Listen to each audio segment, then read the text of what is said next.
So anyone wants to get into YouTube, the easiest way I found inside information is how I'm fueling me. Fine tip ones, frozen berries and some oats. What is this clown doing? What are you doing? Is there any go? Matt's thought of the week, end of the week with a little thought. Let me know what your favourite MDF is. Monday. Good morning. Like I did that. As if I'm coming in. Although obviously I've already been in to turn the lights on. Right, yeah, basically, this is obviously going to be a bit of a two-weeker, isn't it, unfortunately. So what I've got to do this morning, got to come in and tidy up where, you know, everyone has to go through this when you've got a workshop. I've now got to just sweep up where I've left bits and bobs when I was doing this oak porch from last week. I've got to pick up where I left off on this stuff here, these wardrobes. I hit a stumbling block on those, if I'm being honest. So when I was filming those on Wednesday, I hit a stumbling block, which I'm going to go through tomorrow. It's not, do you know what, it's probably one of the easiest jobs I've had in a while, and like everything I do, I've just made it unnecessarily harder, really. I don't know why I've done it, but I'll go through that tomorrow. I'm having a short day today because I've had short days last week as well. To the YouTube world, it's not going to look like I've done a lot of work, but I have actually done quite a lot. Just haven't been able to film it, or I haven't filmed it. Right, so today I'm going to concentrate on fixing a few things. I'm going to get loads of materials cut, and I might even start making something which I'll film, but that won't be, but I'll actually include it in tomorrow's footage if you like. Right, yeah, I've got to figure out, basically, because I'm filming on this GoPro now, I've not actually uploaded a lot of the footage, and what I am uploading, because it's better quality, it's taking longer to upload, and I've not fully figured out the editing process. It sounds mad because I'm still editing it the same way, but it just takes a lot longer getting it off the GoPro, finding the files, making sure they're right. Because what I was doing before was I was filming stuff on my phone. So anyone wants to get into YouTube, the easiest way I found was film it off your phone, make 5 folders for each day, or 10 folders if you want to do morning and afternoon, and when you finish that day, throw them all in a folder, like an iCloud folder that you can access off your computer as well. And then I just need to, at the end of the week, go into Monday, upload Monday's videos into the editor, go through them, and spend about 4 hours watching the amount of shit I've recorded. Right, so what am I going to do? Told you what I'm going to do. Right, I'm just going to jump on that then, really. Brief tidy up. Got to get the fire going. I will pick you up because I've got something really cool to put on the fire later on. So I'll show you that. Sounds interesting, doesn't it? Right, cool. Speak to you in a bit. How about this for a little bit of detail? This morning, before I left for work, got a saucepan with some frozen berries and some oats, and basically I've put in there some, just topped in there some cold water. That's how hot the fire is, you can hear that. And basically, just going to leave that on there now for, well, however long it takes to cook, really. Just going to do that every day. I only really eat once a day anyway. Yeah, a little bit of inside information into how I'm fueling me. Yeah, I'm really looking forward to that. Let's see how that goes. And obviously, I can do coffee and that on there as well, which I haven't done yet. I've got a little metal coffee thing for camping, so it'd be perfect for keeping it warm on there. But just haven't messed around much with it. Obviously, I've got the coffee machine in the microwave anyway in the office. But yeah, I just thought that was pretty cool. Just thought that was like a little, sort of quite excited to see how long that would take. Anyway, don't worry about it. I will update you. Right. I'm having a terrible day. Everything is just going wrong today. But anyway, no, tomorrow will be another day. That's taken about, believe it or not, we're steaming. It's taken like an hour and a half to get hot. That was ice cold water though. It was out the tap out on the side of the building. So it was ice cold. But I'm going to sit and eat that now, and it's going to be lovely. So yeah, I reckon I could do that every day. Just bring in leftover. I think that's what I'm going to do. I'm going to set that saucepan up to be my work saucepan, take it home, wash it every night, lick it out, and yeah, put my leftover dinner in it, bring it in, whack it on the stove. Job's a good one. Okay, good morning. It's Tuesday morning. I didn't pick you back up yesterday.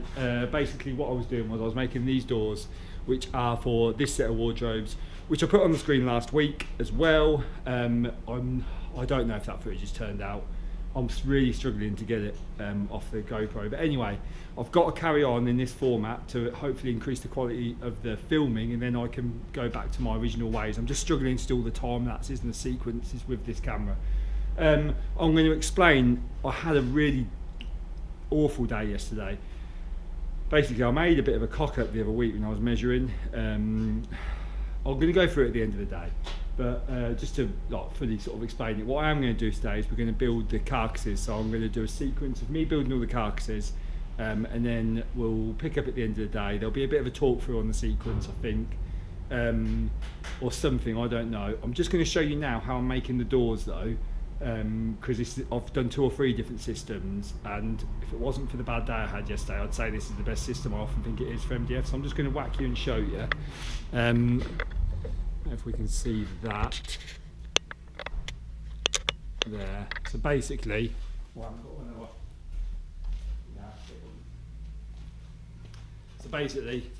what we've got here is like a loose tongue. You can just about see the outline of it,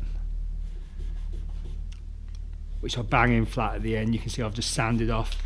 So we've got a rebated style and a rebated rail, and I've actually rebated these out to 20mm, and then I cut a 40mm 6mm shim, because I use 6mm panels. I was using 9, but I found it was just being problematic. It was adding extra weight. If I was ever to, some of my doors were having things on the back and things like that, it was just adding extra weight, and you get a much deeper profile on this panel with a 6, and as long as you keep it flat while you're gluing, there's not a lot of difference in stiffness of door. And I put plenty of hinges on. I've never had no problems. I've never had anyone comment on it. It just means you get a deeper profile, which I am on this one going to be introducing a bead to. I haven't decided what bead yet. I might even run something out, I don't know. But yeah, then it means you can run a 6mm groove all the way through on a groover, and then you can cut some 6mm loose tongues at 40mm, and you can actually whack those in afterwards or put them in as you go. And in my mind, that's as strong as a domino. Obviously it doesn't probably have the shear strength of a piece of beech like a domino, but it's got no end of glue contact in there. Yeah, that's how I'm doing it really. I thought I'd just, you know, sort of touch upon that. It just makes the construction easier as well. Sometimes I do this method and I put dominoes in as well, but they're purely only for alignment. But I just didn't do it in this instance. I basically didn't have a lot of the 6x40 dominoes, 6x50 dominoes, whatever they are. Anyway, so I didn't do it. And I normally, every time I've done shaker doors like that, shaker style doors, MDF doors, I'm so impressed with how strong they are and how easy they are to put together.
Turn that off. It's 2 o'clock, I've got to go because one of the kids has banged their heads and I've got to pick them up early. I didn't get finished either, which is so frustrating, but that's life. So I'll be on that tomorrow morning. Irritating. They're the 2 bottom cupboards for the, or carcasses if you like, that are going to house the drawers for these wardrobes. And you can see they're going to go the other way, obviously. They're going to be laid down, so I didn't explain that. You can, if you go back to some old videos, you'll notice I do a lot of hardwood lipping rather than edge banding. But recently I've been doing so many wardrobes I've just been edge banding, but it hit me this morning. I was like, do you know what? These shelves are over 800mm. Anything over 800mm really wants, you know, a sort of cabinet shelf really wants a middle support and solid wood lipping, in my opinion, on the face. So I jumped on the thickness of planer and I ran out some solid oak. Also, shout out little mini bandsaws doing ever so well. I have got a big bandsaw in the other bit, which I really want to clear all this. I think I'm going to set it up, or I might just buy another one, but because it's been so long since I've turned it on. But anyway, I can always bring it in. But I think I'm just going to set a bandsaw up. I was doing so much on the panel saw, but it's a pain changing the blades all the time. Anyway, what I have done is I thought, well, if I'm going to solid lip the shelves, I was also worried, I'll try and include a bit of detail on the screen. I was also worried about the support of the bottom of the wardrobe, because normally I'd just fully support the bottom of the wardrobe, either with legs or a plinth, like a plinth sort of section, that I'll then lay the wardrobe on top of, so it fully supports the bottom shelf. I can't do that in this instance because it's floating over the drawer. I didn't really think about it when I drew it. There's nothing wrong, I can make it work. So what I have done is I've taken the bottoms of every, right, yeah, sorry, the screen went off. I've taken the bottoms of both the cabinets, the wardrobe, sorry, and I've reduced them, the thickness of this solid lipping, if you see. So that's the thickness of that far one is the top, this is the bottom one, and I've just run it through the panel saw to make it the same, to take off the same amount as this lipping. And what I'm going to do in the morning, I'm going to domino and pocket screw from underneath and glue this on, and then this will sit over, it'll make sense tomorrow, but this is upside down, then this will sit over those cabinets when they're the right way around, and then it will be pocket screwed. I'll pocket drill those, and it'll be pocket screwed from inside the drawers as well. So basically both the cupboards on the bottom, both those two bits of 18 and 19mm boards are going to be stiffened, if you like, on the front with a solid piece of oak, which is 32mm deep and 40mm high, so that'll be pretty strong. And obviously the back's completely self-sufficient. The sides are, because that's supported by the back of the cupboard, the back panel, and the sides will be fixed into the walls, so they'll be fine. Yeah, I have got the drawers done, but I've just got to assemble them. Essentially tomorrow I'll just be assembling, but I don't know if I'm going to assemble these wardrobes fully, because what I'm going to have to do is, I think I'm going to move this, all these are on wheels, these benches, I'm going to move this bench over here because these wardrobes are 3 metres tall, so they're going to have to, they won't fit under my little mezzanine, so I'm going to have to put them in front of the mezzanine. I don't know if I've got enough dominoes to do that tomorrow either. Once I've done that, that was my dry run, then I can domino all these face frames, fit the doors, drawers, yeah, and then I can jump onto the next set of wardrobes, which I also found out this morning, the next set of wardrobes, the customer is a completely different customer, has picked the same colour paint, so I might as well just spray it all at the same time. Bit of a bonus really, as long as I've got the through in the paint room, which I think I have. That's it, see you in the morning. Right, good morning. It's Wednesday morning. So yesterday I spoke about machining these bits of timber, which is what I'm putting them on the front of the shelves and the bottoms of the wardrobes. I've already done that now, been doing that this morning. We've got 2 that are in clamps, and that's simply because I need to let those go off with the glue and the dominoes. And then these 2, because you're never going to see the bottom, I pocket screwed them. And I've done it a few times. It's a really good system actually. So what I do is I just hold each one up and number it. So that one was 4 and 4, and I'll just mark it. Any sort of arbitrary measure, any sort of arbitrary marks really, as long as they're well spaced out, and that's marked on the face. And then I can domino, domino, domino, domino, and then those marks, because they're on the face, then take that over to the pocket hole machine, and you can see where the dominoes are, so you just need to line your pocket holes up just next to the dominoes, because if you don't get your pocket holes, because I use my pocket holes as well for face frames, if you don't get them close enough to the dominoes, it will sneak out a little bit. It pulls to it, because it's a diagonal. If you drill diagonally and screw diagonally, it will pull in that direction, so you have to get them quite close really. Obviously you don't want to get them on it because you'll split the domino. yeah, so what I do is I lay them on the bench once I've done that, clamp them up. You can see there, I'll have probably three clamps I probably would have put on that. I'll keep the 2 clamps on the edge, and while they're on, I'll pocket screw those. And then the middle clamp, I'll just keep moving along. So it's directly on the pocket hole, or in between the pocket hole and the domino, whatever. And then I'll screw, and then I'll move it along and screw. Because again, you're going from MDF into solid oak, so you really need it to be properly clamped. Even if you pilot drill the oak, which you should really do, but I use these fine tip ones, pocket screws for going into hardwood. I just use the coarse ones for MDF. They're actually designed for particle board. These are, I don't know what they're designed for, but I've never had any oak split. I mean, that oak is like 30 odd mil, so yeah, so they're done. All the drawers are now edge banded, and I've cut the bottom. So what I'm going to do is I'm going to throw you up in the mount up there, which I haven't actually put a mount up there yet, because eventually I'm going to, when I finish all this, I'm going to put a sliding mount along there so I can really just get some decent filming. But I know that I'm learning and to use the GoPro. But basically I'm going to whack you up there. We're going to do a real time footage of me assembling the drawer. Yeah, and then when I pick you back up, I'm hoping to probably have like the wardrobes and stuff assembled. And like I said yesterday, I'm going to move stuff around. Right then.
Right, that's it, all done. A couple of things I have forgot. Well, I sort of forgot, but it's quite common for me to leave this detail out. I haven't actually put the holes in the back panels, the LR32 holes for the shelves.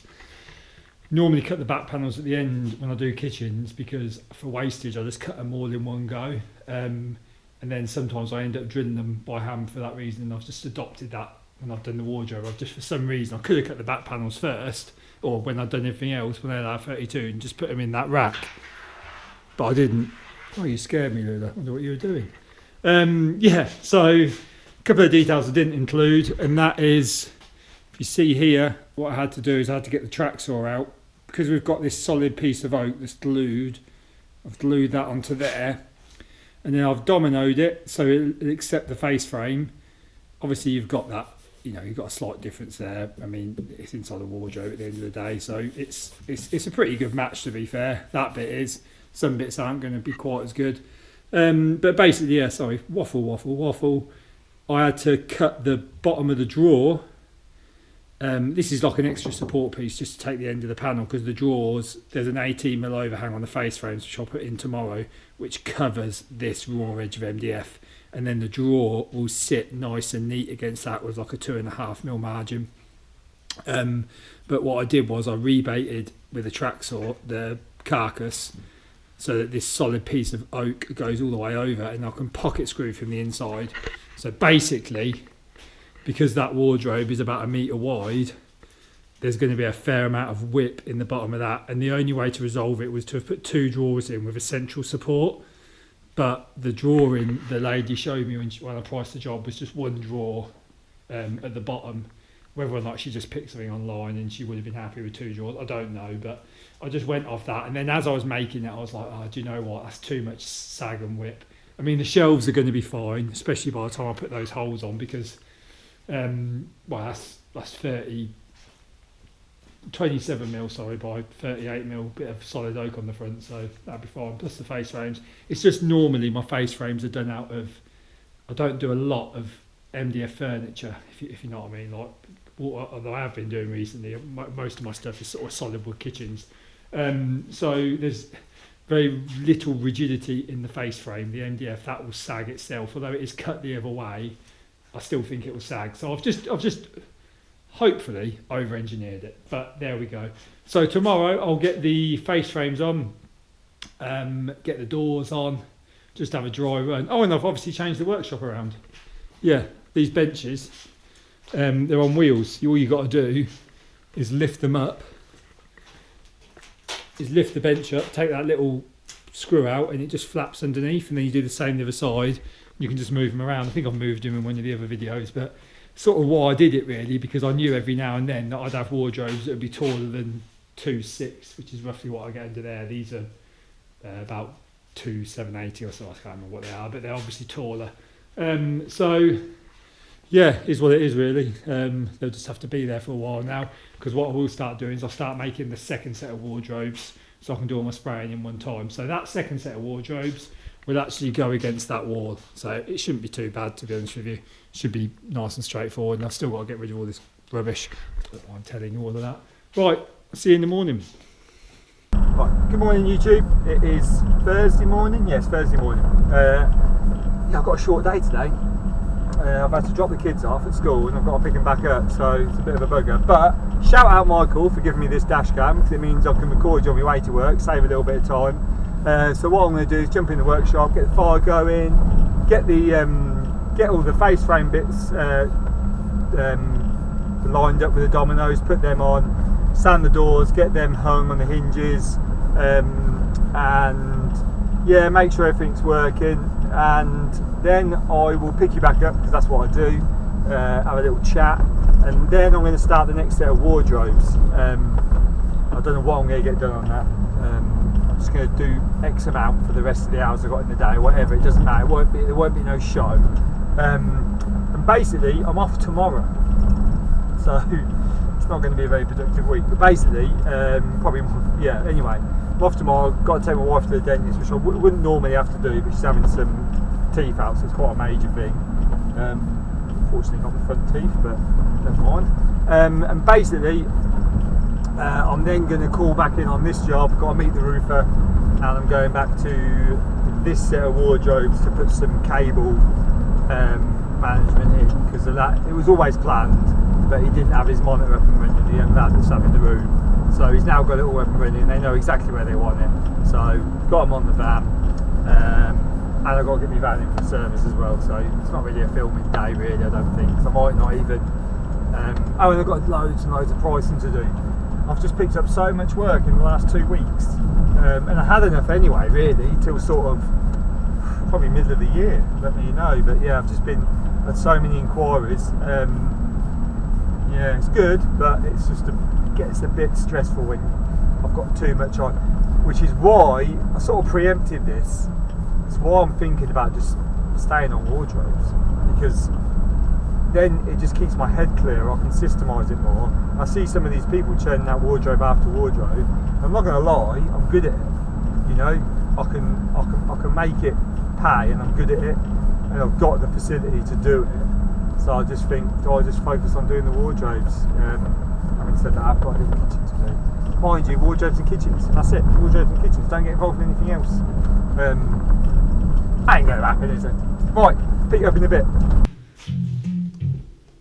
Well, that's it. We're done. You know, if you that's all the doors and the drawers on. If you follow me on Instagram, you would have already seen this.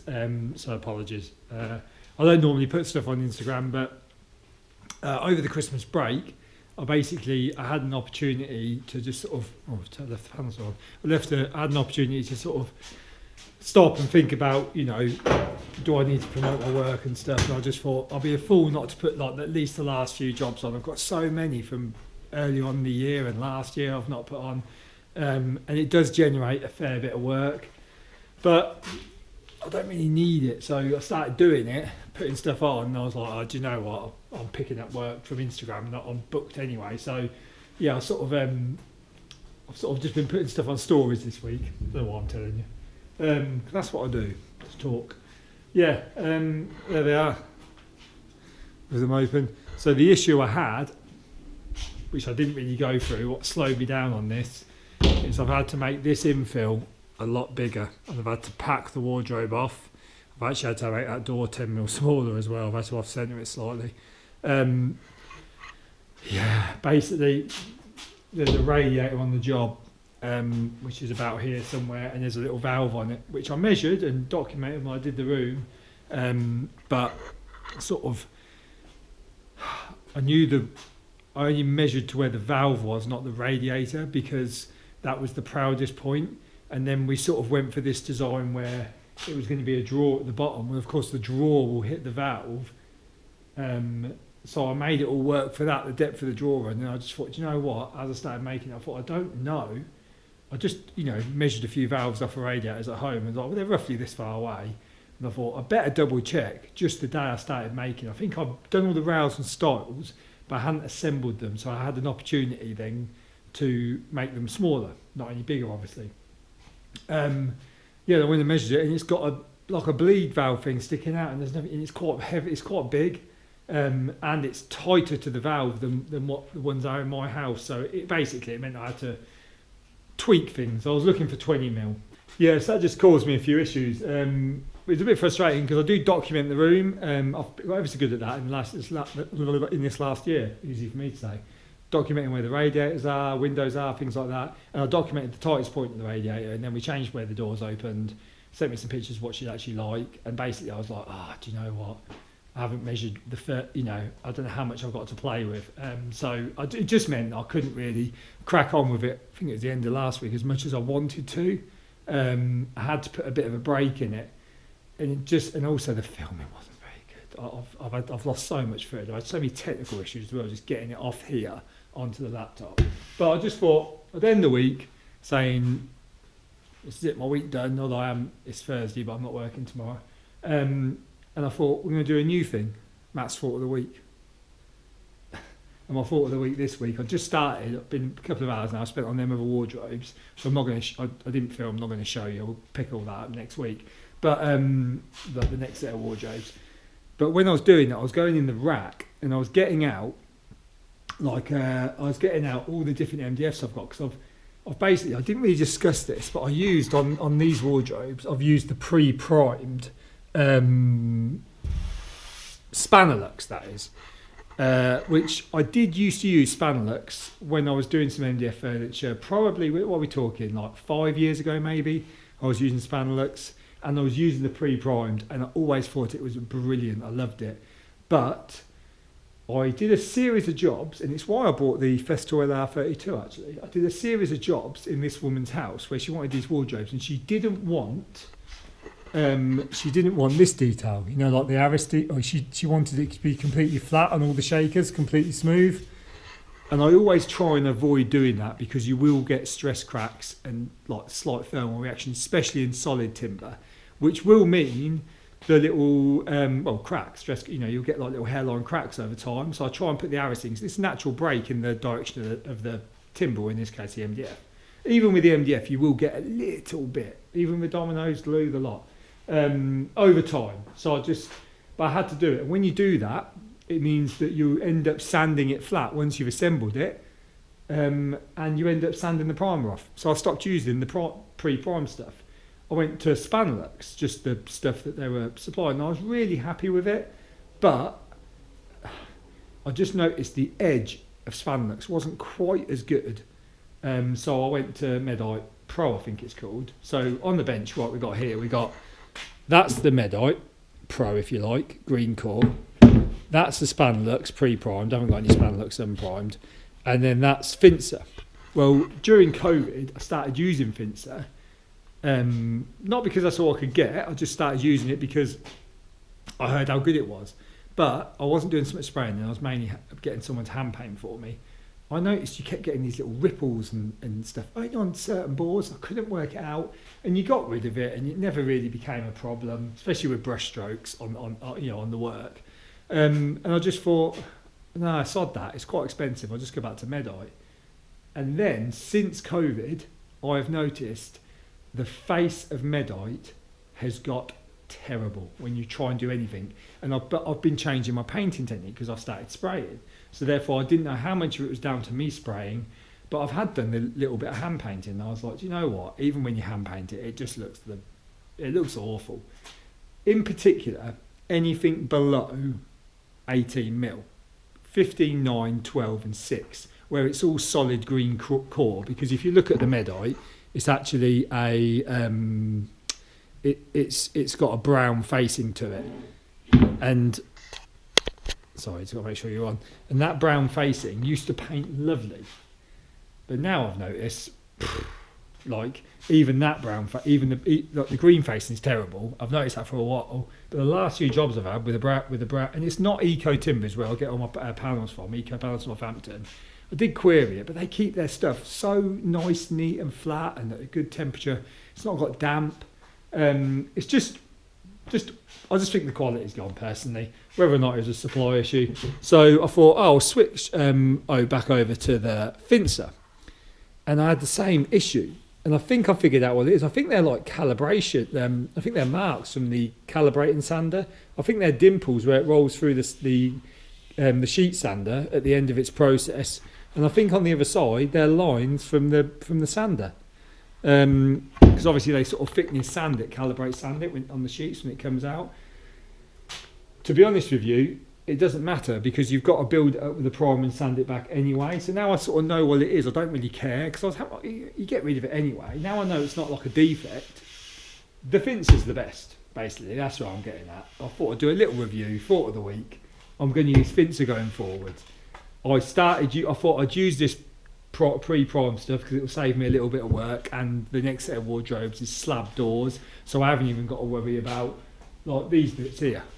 You know what I've got, but this is having a bead on, by the way, so I ain't even got to decorate that, but it's just this like tiny little bit. But I'll still prime with that like normal. It'll just be a bit easier when I'm knocking it back. And basically it worked out cost-wise, it worked out the same by the time you add it all up. Typically the Spanlux unprimed is cheaper than the Medite. So let's just say the Medite would be 40 quid a sheet. That would put the Finsa at 50 quid a sheet. So this primed would be about 52. But unprimed, it'd be slightly under that, probably about 39, 38 quid. What I've noticed is that paint's absolutely lovely. And the edges are actually paint quite well now as well. That paint's terrible. The face of that unprimed sprays a lot better than the face of that unprimed, but nothing beats the Finsa. Absolutely nothing. There's not a lot in it in terms of paint quality between these two, especially if you buy the primed. There's very little in it. But what I have noticed, and this definitely wasn't a problem, because I did do a job and the lady wanted butt hinges rather than cabinet hinges, and the first time I did it, I didn't put domino. Now, if I do that, I put dominoes in the end of the MDF to take, and then they get covered with a hinge, and it just means that you've got a bit of solid timber to fix to. It's quite a nice little trick, actually. But I didn't do that in this case with the spandlux. I just did screwed in, drill, got the right size. You know, you can use MDF screws, but to be honest with you, they don't work any better unless you use the conformat, which obviously you can't use in a hinge. And yeah, it took really, really well. I had to today, when I put these face frames on, to get them flush to the top, what I do is I basically screw a piece of timber onto the top of the face frame, drop it on, so it's resting on top of the wardrobe, then I mark my domino positions, then I take it back to the bench and domino it, take the bit of timber off, put it back on. I noticed every time I screwed a bit, it split the end of the MDF like massively.